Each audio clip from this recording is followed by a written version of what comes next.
how to buy Spotify Premium on iPhone. So now let's get started.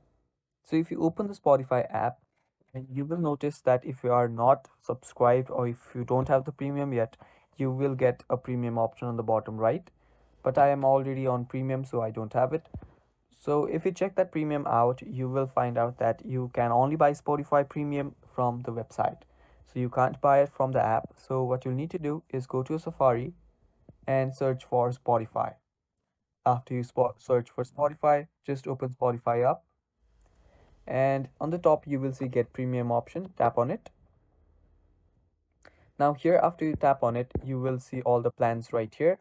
Now you can check out your plans. It's individual, for students, for duos, and even for family. Now just select the plan that fits you the most. After you tap on it, you will need to log in using your email ID and password. Now make sure that you use the same account that you have used for your Spotify. And after you do so, after you log in, you will need to go through the payment method.